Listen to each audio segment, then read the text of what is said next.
Оттам наш клич, от предков клич свобода. Оттам Казахстан вмещает в себе сердцем все народов весь Казахстан. А сейчас ради исцеления планеты от всеобщих зол, оттам Казахстан совершает наше спасение и сокрушает произвол. Амантай, Да. я тебя знаю Вот. около 50 лет. Вот. Это замечательный человек, Да. настоящий герой, настоящий казак, сын своего народа. Ай! Оттам Казахстан! Ай!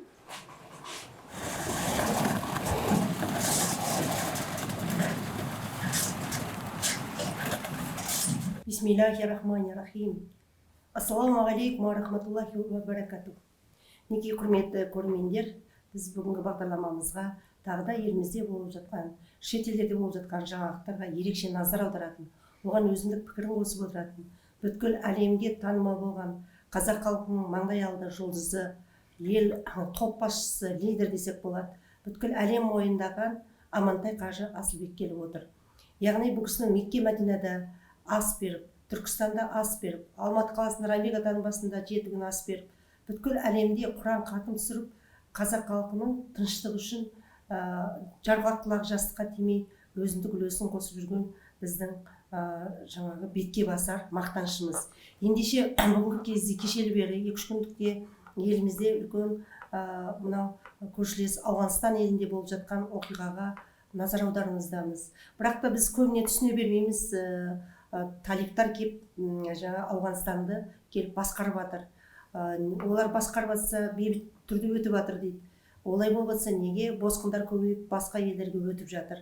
Оның сұрағына да жауап таба алмаймыз. Оған жауапты дін танушы десек те болады халық арасында, қарапайым халықтың жаңа көсемі десек те болады. Барлық адамдар бұл кісіге шынайы сенім артып, батасын алып жүреді. Ендеше Амантай қажы, өзіңіз қалай осыны түсіндіріп бере аласыз қарапайым халыққа? Бисмиллахи-рахмани-рахим. Рахмет. Bu yerde қазір İslam туралы Алланың жерге жіберген елге Құран, İslam әлемін билейін деп соның мәселесі. Ал енді Афганистанға келсек, мен қазір айтам, халқым, қазағым, дін исламдағы мұсылмандарым, Bismillahirrahmanirrahim. Elhamdülillahi Rabbil alemin. Ve salatu ve selamu Resulina Muhammedin el ashabin ajmain. Sadakallahu azim. Subhanallah velhamdülillah. La ilahe illallah ve Allahu ekber. Allah berede oluk, Allahu ekber.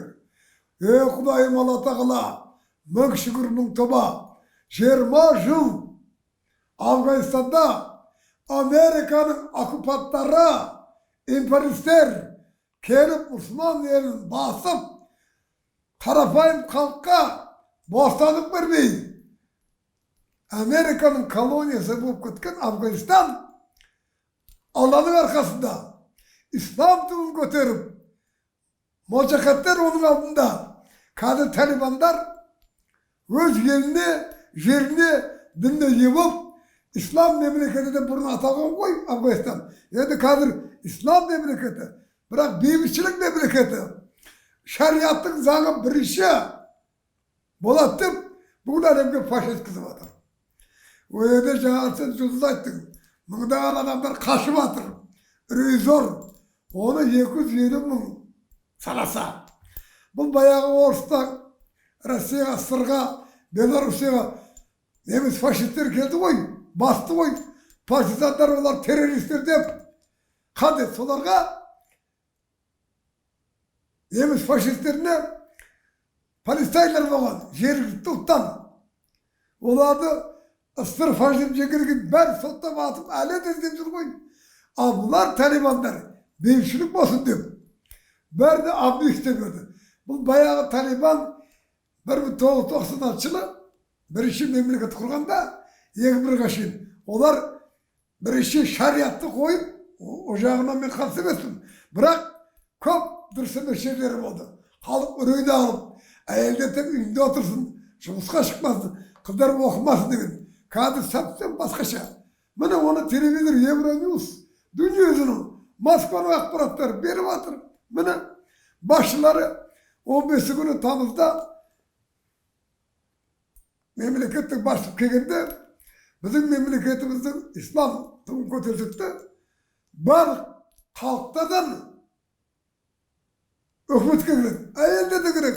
Mektepke ballar, kızlar sabahını okuyup mektep bana aşık, üniversitet ki ya жоғары білімге шейін.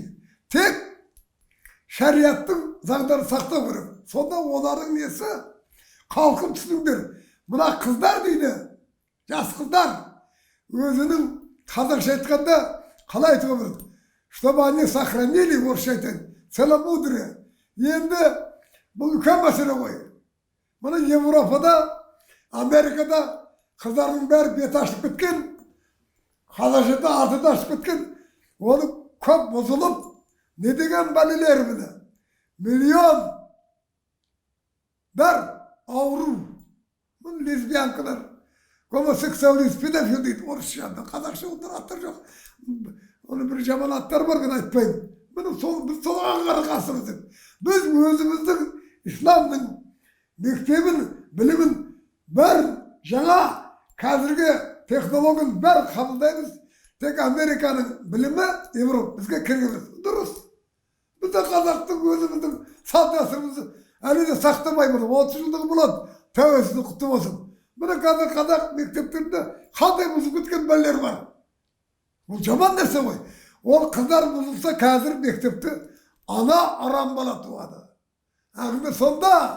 Міне Европадастағы арамдар көбейген, олар қазір İslam түгіл өзінің діндерін сыйламайды.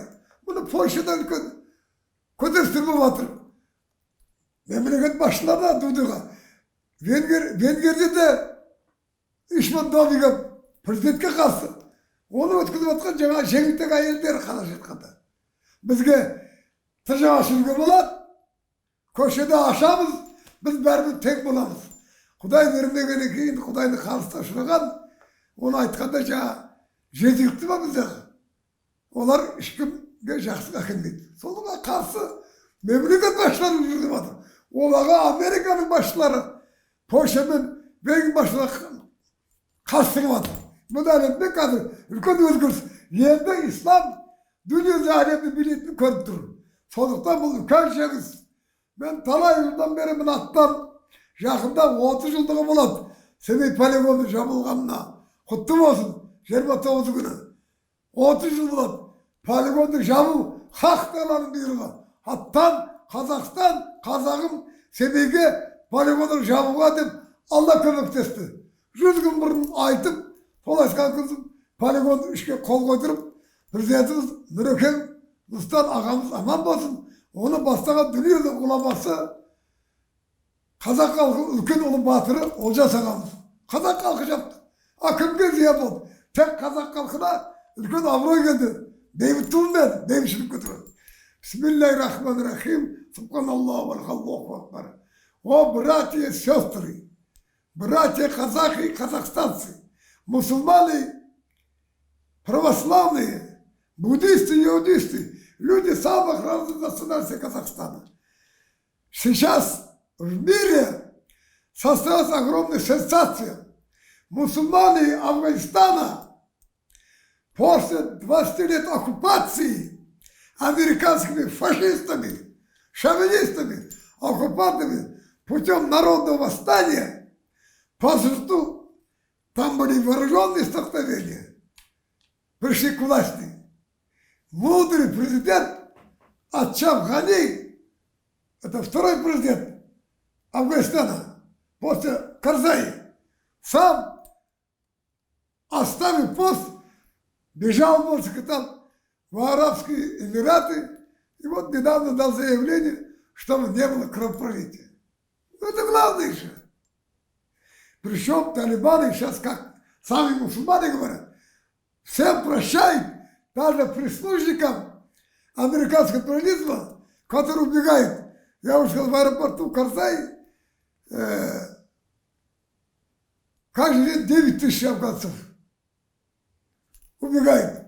Европа, пожалуйста, принимайте. А они сказали, талибаны мы не преследуем. Я для чего это говорю? Божье государство должно быть.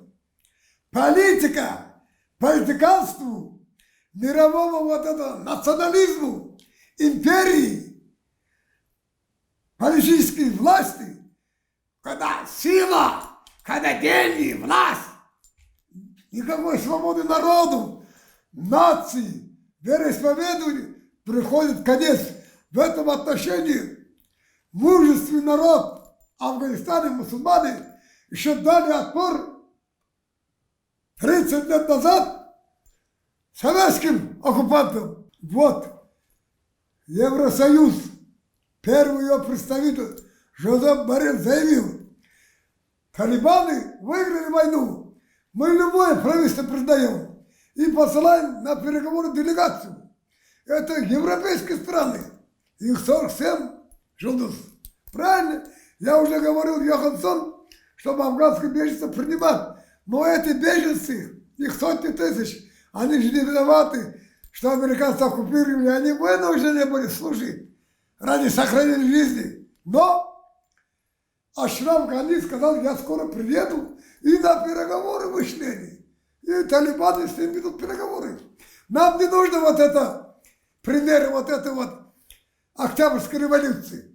Это всемирная революция была тоже. Октябрьская пролетарская революция, возглавляем вождем пролетариата Лениным. Тогда 10 миллионов русских бежало, богатых капиталистов за границей. И на Кубе Фидель Кастро, революция кубинская, совсем 2 миллиона кубинцев бежало. Это все богатые. А афганцы говорят, пожалуйста, убегайте, но мы вас не трогаем, можете жить. Российское посольство. Они, пожалуйста, российский посол заявил, посол России в Афганистане, приличные ребята. Пакистанский посол, пожалуйста, китайский посол. Признали Талибан. А я что говорю? А там говорит за Казахстан, за мир во всем мире, за мусульман. Дай Бог Аллах мира во всем мире. И афганскому народу, как и всем народам мира. Вот я резко осуждаю Виктору, передай к слову, вот это сейчас идет на уровне правительств, Министерства иностранных дел и посольств, тяжба или как спор между Израилем и Польшей. В данном случае я вынужден поддерживать не правительство Израиля, не правительство Польши, а то, что правительство Израиля в том, что вот это же страшная трагедия, Холокост. Деньги, богатство евреев, их сотни, миллионов погибли. Израиль говорит, возвращайте нам, наследникам еврейской нации, народа. А Дуду, президент Польши, говорит, они это происходили в Польше, это богатство, наследие евреев, несчастных, не дай Бог. И вот, видите, вот какие споры. И вроде они хорошие отношения, сейчас дипломатик разрыв. Мы против вражды, за искоренение политики империализма, шовинизма, национализма, за то, чтобы Аллах воцарил во всем мире братство, мир и дружбу всех народов, всех стран. Как мы не поем, наш лозунг солнце и свобода, наш клич от предков, клич от там, детей всех стран и народов вмещает сердцем Казахстан. А сейчас ради исцеления планеты всеобщих зол, а там Казахстан совершает марш спасения и совершает произвол. Почему мы говорим? Именно Казахстан, именно движение Неват Симпласк, великий патриот Родины, Олжас Сулейменов, все казахстанцы закрыли чудовище 20 века, Симпласский ядерный полигон, мирным, демократическим способом, как Аллах мне послал дату, и отталовцы, все казахстанцы, восставшие, заставили капитулировать 3 начальников Симпласского ядерного полигона 28 числа августа 1991 года с выходом президенту спасибо указ о закрытии. А на самом деле Аллах укротил дьявола и закрыл полигон. Так и Аллах сокрушил от империи все войны и всю коррупцию. Аминь. Аллаху Акбар. Всем братьям, сестрам всего мира, а так Казахстан желает мира, добра, свободы, любви, братства. За мир. Умин Аллаху Акбар.